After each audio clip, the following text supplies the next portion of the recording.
Well, people may still join us, but good evening, everyone, and welcome. My name is Matthew Sullivan, and I am the director for the Kessler Scholars Program. We're a first-gen serving program here at U of M. Whether you're a parent, grandparent, sibling, guardian, or a trusted supporter, thank you for the countless ways that you've helped your student both get into and grow here at the University of Michigan. Tonight is a space for you, for first-gen families and their supporters. And our goal is simple. We want to listen, reflect, and learn from one another's experiences.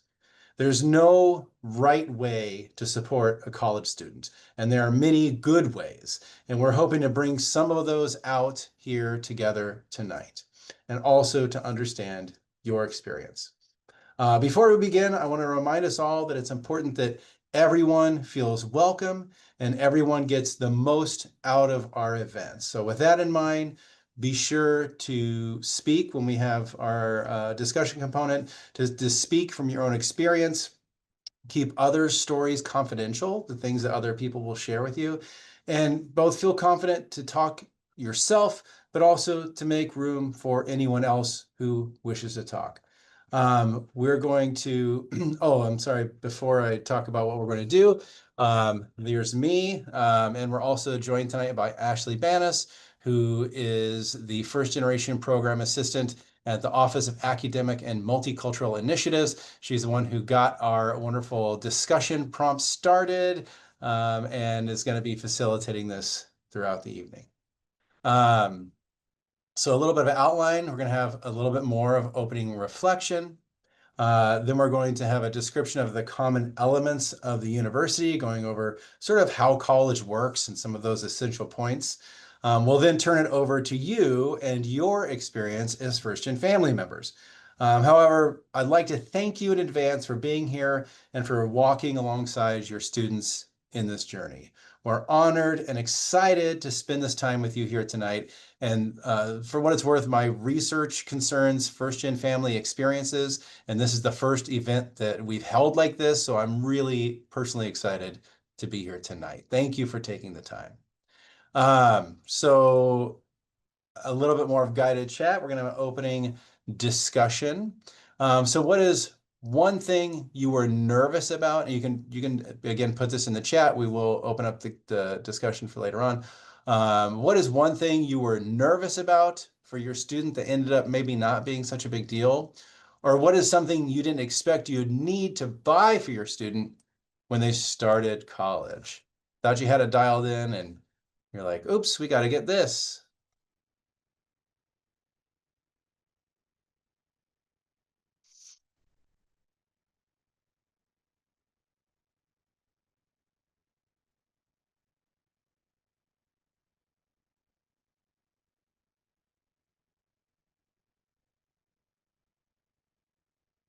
From this, I'm gathering that everything you were nervous about turned out to indeed be a big deal.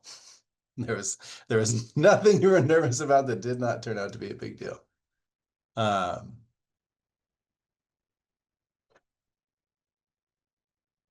Or nothing you didn't expect. Okay, well, that's okay. Maybe we'll just continue and I'll go through everything was as expected. Well, that's delightful. I'm so glad. That's not everyone's story, so I'm glad that everything went as expected. The transition from high school to college, homework, being on time, showing up to classes. That was the thing, Anna or Anna, that you were nervous about that turned out not to be a big deal?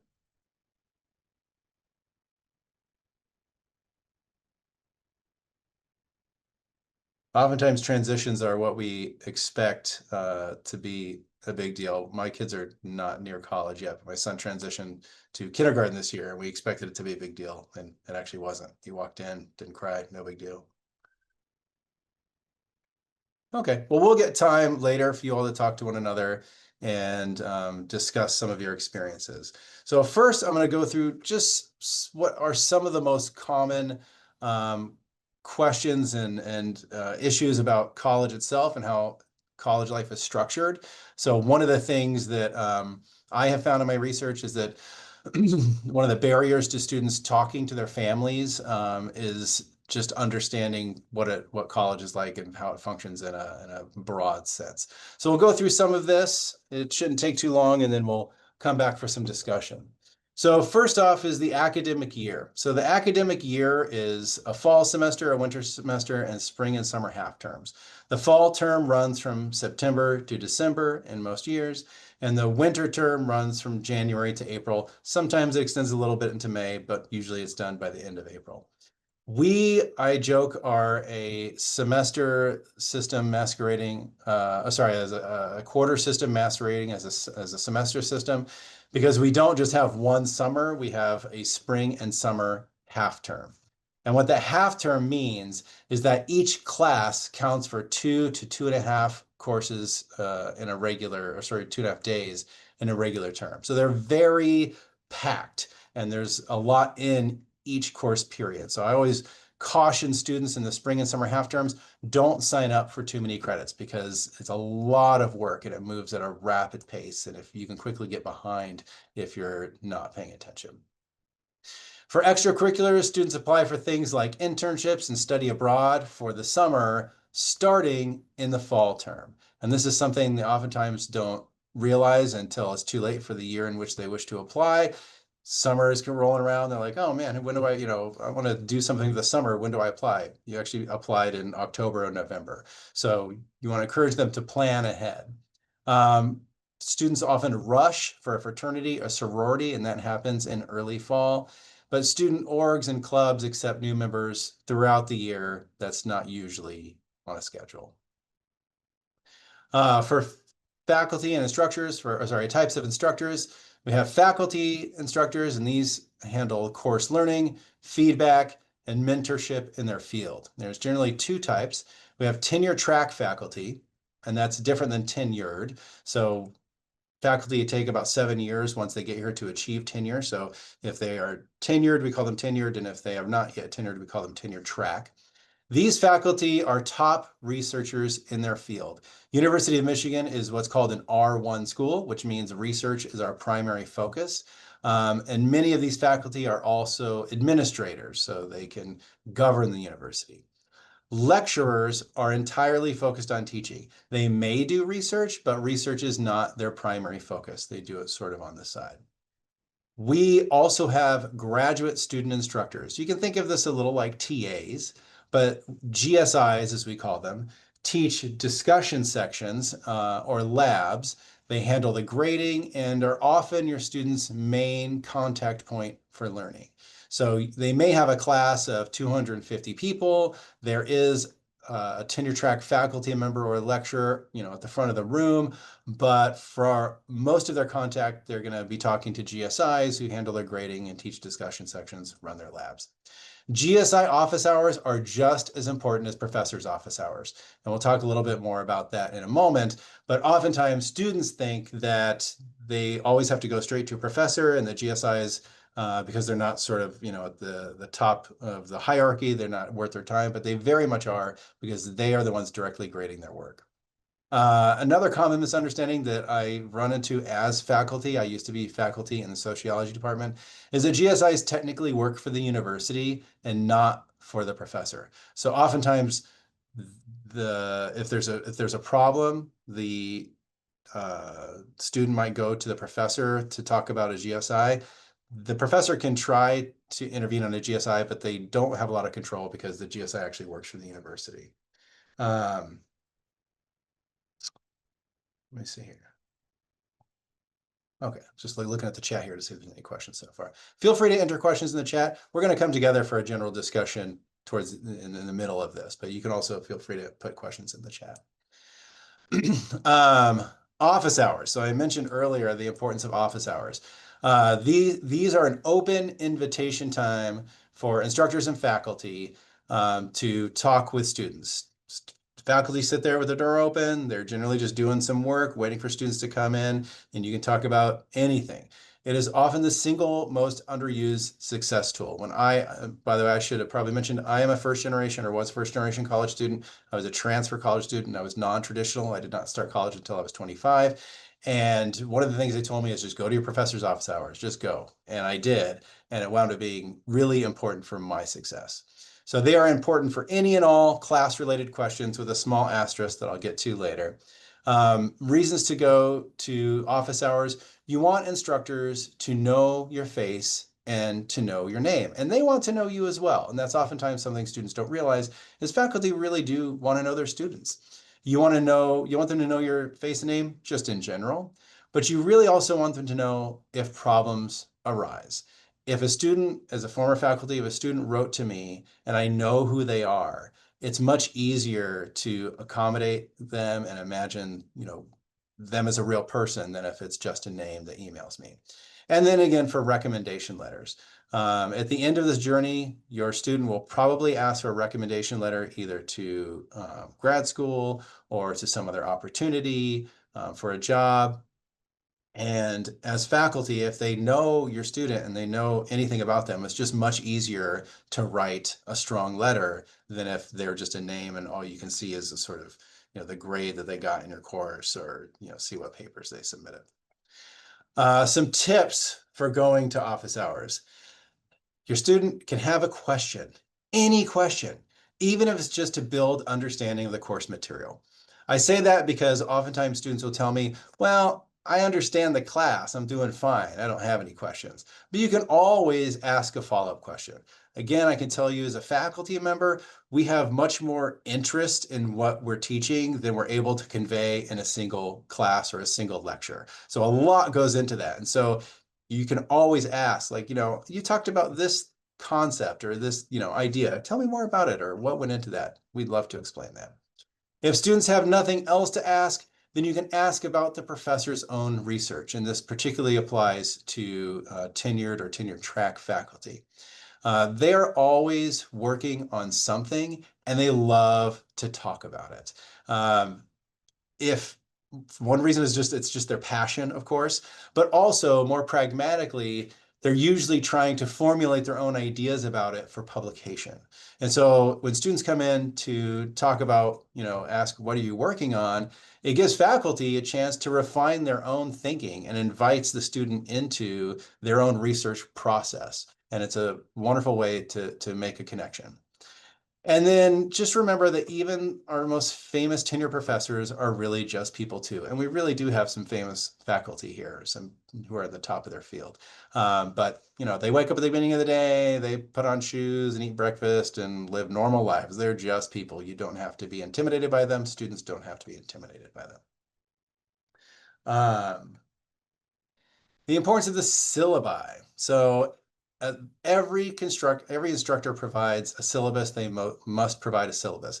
The syllabus is a roadmap for the course that shows you how to succeed in the course, what you're going to do throughout the course, but it's also a contract. And that's something that students don't always realize is it is a promise to the student that if you do XYZ things, you will succeed. This is how to succeed. So the syllabus lists deadlines, it explains grading, it gives readings or assignments, it explains office hours, when to go to office hours, and class policies. You may have seen in high school where you get a paper syllabus or you get a syllabus in some other form. Syllabi are likely to be on Canvas, and this is what the Canvas site looks like for one of my courses. And this is the syllabus or the beginning of the syllabus from one of my courses. So it scrolls down further, but this is what it looks like. And you'll see on the left, there's a navigation pane. When there's a home, there's announcements where I communicate with my students. There are assignments. Piazza is a tool that students use to converse with one another. There's files for the course, there's grades, etc. On the right, there's things to do, there's assignments that are coming up. But this is what a syllabus might look like for your student. Going back to the syllabi slide, students should know their syllabus very well. Again, to succeed in the course, but also because it's a contract. And remember I said students should ask any question, and I had that little asterisk. Well, this is the asterisk. Professors will often not answer questions that are easily answered in the syllabus and which they expect students to know from the syllabus. So for example, when an assignment is due, that should be in the syllabus. And before a student emails the professor about it, they should look in the syllabus, because a lot of professors, again, they wouldn't even respond to that because they just assume you're going to look in the syllabus, you know, to do that. And then again, finally, students should treat the syllabus like a contract. If there's an issue, um, you the syllabus is a tool which you can use to hold the instructor according, to account for their own policies. Other considerations, other things. So there are support services. So your students have access to all kinds of services and resources here at the University of Michigan. Some of these include tutoring, help with writing through the Sweetland Writing Center, disability services, counseling, and lots of career services. We have lots and lots of career services. These are free and normal to use early and often. So students oftentimes think about these resources only when they're getting to a certain point in their career, but you can start planning for your career in freshman year. You can start using these services at any time, and the earlier you use them, the better. We'll send the slides to our participants today, to you all, and you can follow this link and see a list of resources that are available to your student. Belonging and well-being. So it's really common and okay for students to feel out of place, especially in their first year. And this event is more geared towards parents and family of first-year students.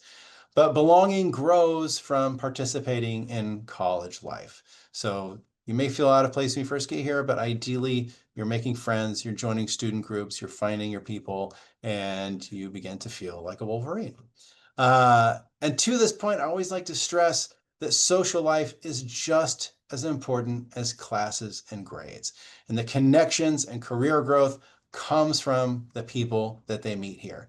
We are a highly selective university, which means we select only the top, most brightest students in the country, and that includes your student.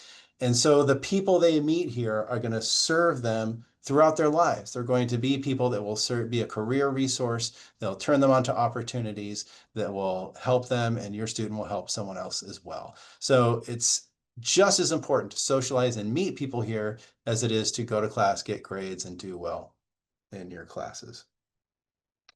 You will have access, to these slides, and we'll send these out to, we can send these to your daughter.